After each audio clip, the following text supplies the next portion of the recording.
Hi, Dan Fatika of DGF Asset Management. Today I'm talking through the basics of the Land Registry title register and getting into the detail of priority for various charges. Okay, just very quickly, this guide, it's available at .gov.uk, it's available on our website. It details how to read a title register, okay, and it's essentially made up of three parts. You've got the property register, which details the property, where it is, the address, and the outline on the plan, which will be annexed, I suppose, with this title register. Under the title number, there will be a map that pertains to this. There's the proprietorship register, which is a bit of a mouthful, and that is the owner. And there is the charges register, which details any charges that are registered against the property. Okay. Essentially, various charges will have various priorities in terms of being paid out. A restriction or equitable charge is your least secure, and a first legal charge is your most secure. A second charge, whether it's a second legal charge or a second charge restriction, will be dictated by whether the first charge holder gives consent for registration. So, very simply, and the timelines of their registration are quite important as well. So you have a first charge, let's say that's in January.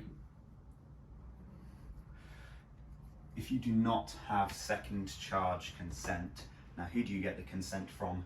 You get it from the first charge holder, so the first bank.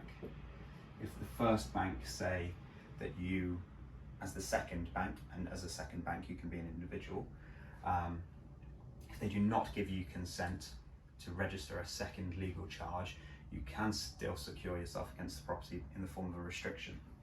Now, let's say you do that and the restriction is lodged in, let's say, March. If the first bank provide a further advance in June of the same year, busy year, that further advance will come in here and it will be secured prior to the restriction. Even though the restriction was advanced earlier and lodged on the title earlier, the priority is that legal charges are paid out first. So if that property was sold, the priority would be, let's say this is 50k, there's a further advance of 10k, which is in here, and the restriction of 25k. Let's say that that property is sold for 90k. The priority would be 60k goes to the first bank, and that's made up of the 50 plus the 10 further advance, the first charge, and the second restriction of 25k goes out second restriction, and then the final 5k profit goes to our owner or vendor. Understanding this and making sure you have the right protections in place is very important, clearly. When you're working with angels, or if you are an angel, the priority and risk return should be going up the worse your security becomes. We shared a pretty good graphic which I'll very quickly sketch here. We have return and risk, and then the security.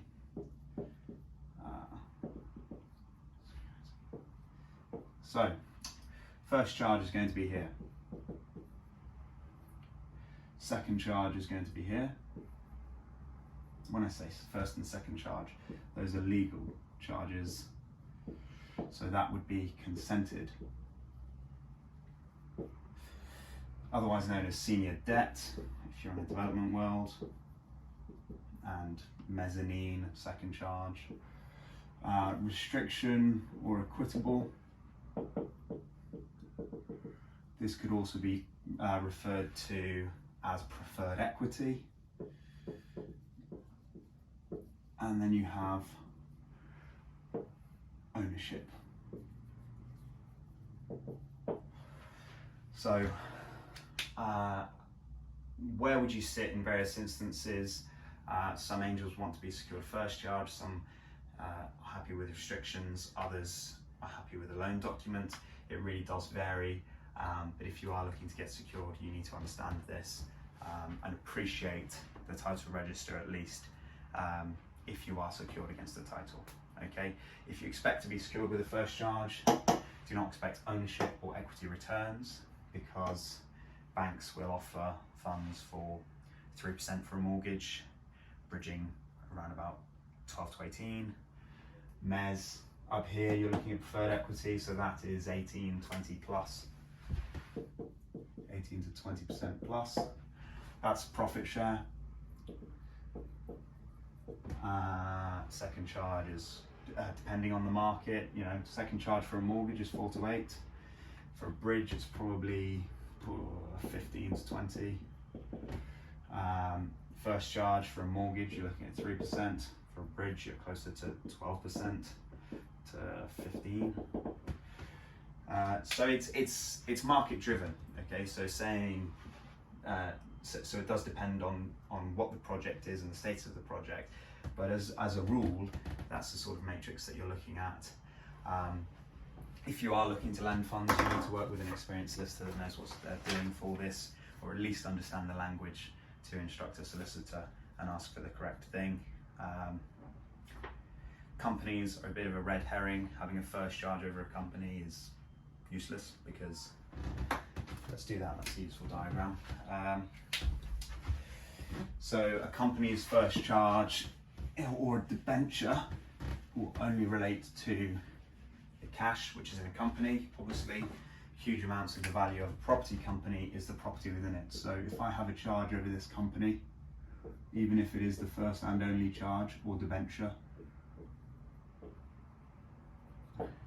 that's a bit of a red herring, because the value of that company is, number one, Charles Street, which is worth £1 million. If that property has a first charge of 800k, there is only £200,000 of equity there, and that is unsecured, unless you put a restriction or a second charge there.